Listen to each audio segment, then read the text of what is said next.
آیت تلاوت کی۔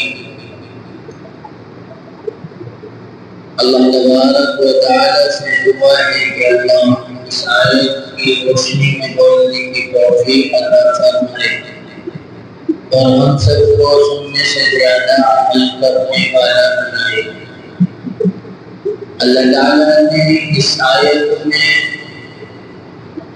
مومنوں سے خطاب کرتے ہوئے فرمایا، اے ایمان والو، اسلام میں پورے کے پورے داخل ہو جاؤ اور شیطان کے نقش قدم پر، شیطان کے قدم کی پیروی مت کرو اور اس کے پیچھے مت چلو۔ کیا ایمان اور اسلام علیحدہ علیحدہ ہیں؟ یہاں سب سے پہلی بات جو سمجھنے کی ہے وہ یہ ہے کہ اللہ تعالیٰ نے اس آیت کے اندر، اس آیت میں ان الفاظ سے خطاب فرمایا ہے، خطاب کیا ہے۔ اے ایمان والو، یعنی ان لوگوں سے خطاب ہو رہا ہے۔ اللہ تبارک و تعالیٰ ان لوگوں کو بتا رہے ہیں جو ایمان لا چکے ہیں، ایمان کا اقرار کر چکے ہیں، جو کلمہ طیبہ اور کلمہ شہادت پر اپنا اعتقاد کا اظہار کر چکے ہیں۔ اشہد ان لا الہ الا اللہ واشہد ان محمدا رسول اللہ کہہ چکے ہیں۔ ان سے خطاب کر کے کہا جا رہا ہے کہ ایمان والو، اسلام میں داخل ہو جاؤ۔ سوچنے کی بات یہ ہے کہ غور کرنے کی بات یہاں پر یہ ہے، جب ایک آدمی ایمان لا چکا ہے، ایمان لانے کے بعد میں اسلام میں داخل ہونے کا معنی کیا ہے، اسلام میں داخل ہونے کا مطلب کیا ہے؟ عام طور سے یہ سمجھا جاتا ہے یہ کہ جب ایک شخص ایمان لے آیا ہے، وہ اسلام کے اندر داخل ہو گیا۔ ایمان اور اسلام ایک ہی چیز سمجھی جاتی ہے، لیکن اللہ تعالیٰ فرما رہے ہیں، اللہ تبارک و تعالیٰ اعلان کر رہے ہیں اور بتا رہے ہیں کہ ایمان والو، اسلام میں داخل ہو جاؤ، جس سے یہ سمجھ میں آ رہا ہے کہ ایمان کچھ اور چیز ہے اور اسلام کچھ اور چیز ہے۔ ایمان لانے کے بعد اسلام میں داخل ہونا بھی ضروری ہے۔ لفظ اسلام کا، اسلام لانے کا مطلب کیا ہے؟ پہلی بات تو سمجھنے کی یہ ہے کہ اسلام کیا ہے اور ایمان والوں کو اسلام میں داخل ہونے کی جو دعوت دی جا رہی ہے، جو کہا جا رہا ہے، اس سے کیا مراد ہے اور اسلام کس کو کہتے ہیں؟ یہ لفظ اسلام عربی زبان کا لفظ ہے۔ اسلام کے معنی ہے اپنے آپ کو کسی کے آگے جھکا دینا، اپنے آپ کو کسی کے آگے جھکا دینا، یعنی کسی بڑی طاقت کے سامنے اپنا سر تسلیم خم کرنا اور اپنے آپ کو اس کے تابع بنا لینا، اس کے مطابق اس کی پیروی کرتے ہوئے اپنی زندگی کو گزارنا۔ جیسا وہ کہے اس کے مطابق انسان کرے، یعنی اللہ تبارک و تعالی جیسا چاہے اور کہے اس کے مطابق انسان کو کرنا چاہیے۔ اور اللہ تعالیٰ کی وحدانیت پر اور رسول اللہ صلی اللہ علیہ وسلم کی رسالت پر اور یوم آخرت پر ایمان لے آنا، یہ باتیں اسلام میں داخل ہونے کے لیے صرف کافی نہیں، بلکہ اسلام میں داخل ہونے کے لیے یہ ضروری ہے کہ انسان اپنے پورے وجود کو، انسان اپنے پورے حالات کو اللہ تعالیٰ کے حکم اور رسول اللہ صلی اللہ علیہ وسلم کی تعلیم کے آگے جھکا دے۔ جب تک یہ نہیں ہوگا اس وقت تک انسان صحیح معنی میں اسلام کے اندر داخل نہیں۔ اس کی مثال ہمیں بہت سی جگہ پر ملتی ہے، بہت سے بزرگوں سے بھی ملتی ہے اور خود نبیوں سے ملتی ہے۔ ان میں سر فہرست ایک نبی ہے خلیل اللہ، جن کا لقب ہے حضرت ابراہیم علی نبینا وعلیہ الصلوۃ والسلام۔ اللہ تبارک و تعالیٰ کے جلیل القدر نبی ہیں۔ اللہ تبارک و تعالیٰ نے ان کا امتحان لیا اور ان کو کہا، بڑی مرادوں کے بعد میں ایک بیٹا نصیب ہوا، بیٹا پیدا ہوا، لیکن جب وہ بڑا ہو گیا، جب وہ چلنے پھرنے لگا، جب وہ جسم اور جسے کا اندر موجود ہو گیا، اچھی خاصی سمجھداری آنے لگی، تو میرے بھائیوں اللہ تبارک و تعالیٰ نے امتحان لیا اور کہا ابراہیم ہم یہ چاہتے ہیں کہ آپ اپنے اس بیٹے کی قربانی دیں، اور قربانی ظاہری قربانی نہیں بلکہ اس کو اللہ کے راستے میں خودی سے ذبح کر دیں۔ یہ اللہ تبارک و تعالیٰ نے اس پیغمبر کو حکم دیا جو 80 یا 85 سال کے بعد میں ایک بیٹا پیدا ہوتا ہے اور مرادیں ہوتی ہیں باپ کی اور ماں کی، لیکن میرے بھائیوں اللہ کی طرف سے جب حکم آ گیا تو انہوں نے اس حکم کی تعمیل اور عمل کیا۔ ابھی باپ اپنے بیٹے سے سوال کرتے ہیں اور کہتے ہیں انی ارا فی المنام انی اذبحک فانظر ماذا تری، اے بیٹے ہم نے خواب میں دیکھا ہے کہ میں تم کو ذبح کر رہا ہوں۔ یہ واقعہ ہم ہر سال سنتے ہیں، لیکن بہرحال مجھے اس کی طرف اشارہ کرنا ہے اور بتانا ہے کہ انہوں نے اس حکم کو پورا کر کے دکھایا، اور بیٹے سے کہہ رہے ہیں کہیں ایسا نہ ہو کہ بیٹا انکار کر دے۔ بیٹے سے کہہ رہے ہیں کہ میں آپ کو خواب میں ذبح کر رہا ہوں، اللہ تبارک و تعالیٰ نے حکم دیا ہے کہ آپ اللہ کے راستے میں قربان کریں۔ معلوم یہ ہوا کہ اللہ تبارک و تعالیٰ نے حکم دیا اور اس حکم کی تعمیل کی، اس پر پورے اترے، اسی کو کہتے ہیں اسلام، کہ اللہ تبارک و تعالیٰ کے سامنے اپنے سر اور اپنے پیر اور اپنے پورے وجود کو اللہ تبارک و تعالیٰ کے سامنے جھکا دے۔ جیسے آپ کا حکم ہے، جیسے آپ کی تعمیل ہے، جیسے آپ کا ارشاد ہے اللہ، ہم اسی پر راضی ہیں، ہم اسی پر رہ کر چلے جائیں۔ میرے بھائیو بزرگوں دوستو، بہرحال سوچنے کی ضرورت یہ ہے، غور کرنے کی ضرورت یہ ہے۔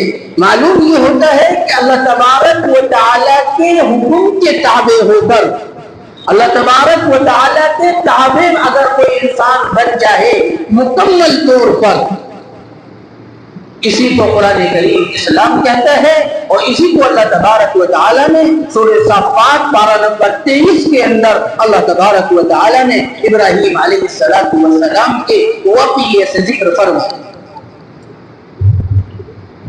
اسلام کے معنی یہ ہے کہ انسان اپنے کو اور اپنے پورے وجود کو اللہ تعالیٰ کے حکم کے آگے جھکا دے، اللہ تبارک و تعالیٰ کے حکم کے آگے اپنے سر کو خم کر دے، اپنے سر کو جھکا دے اور کہہ دے اے اللہ سب کچھ کرنے والا تو ہے، ہم ہر بات پر تیری پر راضی ہیں اور اپنے اندر اتارنے والے ہیں، ہم اس کو اتار کے چھوڑیں گے۔ اور جب اللہ تعالیٰ کا کوئی حکم آ جائے تو یہ نہ پوچھے کہ اس میں عقلی حکمت اور مصلحت کیا ہے، عقل کا تقاضا کیا ہے۔ جب اللہ کا حکم آ گیا تو اب ہمیں سوچنے کی ضرورت نہیں کہ ہم اپنی عقل کو، اپنے ذہن کو استعمال کریں۔ اس کی تعمیر کی فکر یہ ہے کہ اسلام اور اسی اسلام میں داخل ہونے کے لیے قرآن کریم نے میرے بھائی نے ذکر فرمایا یا ایھا الذین آمنوا ادخلوا فی السلم کافہ ولا تتبعوا خطوات الشیطان انہ لکم عدو مبین۔ ایمان والو مکمل طور پر پورے اسلام کے اندر داخل ہو جاؤ۔ معلوم یہ ہوا کہ اللہ تبارک و تعالیٰ ایمان والوں سے فرما رہے ہیں ایمان لانے کے بعد میں کہ اسلام کے اندر مکمل طور پر داخل ہو جاؤ۔ آج ہم نے یہ سمجھ لیا ہے اپنی عقل کے مطابق، یہ سوچ لیا ہے ذہن میں کہ اسلام جو ہے نماز کا نام ہے، روزے کا نام ہے، زکوٰۃ کا نام ہے، حج کا نام ہے۔ یہ ہمارے ذہن میں موٹی موٹی باتیں آتی ہیں اور ہم یہ سمجھ لیتے ہیں صرف اسلام کی 4 یا 5 چیزوں کا نام ہے، اس کے علاوہ باقی جو چیزیں ہیں، جو دنیا کا رہن سہن ہے، معاملات ہیں، اخلاق ہے، کردار ہے، معاشرت ہے، وہ اسلام میں داخل نہیں۔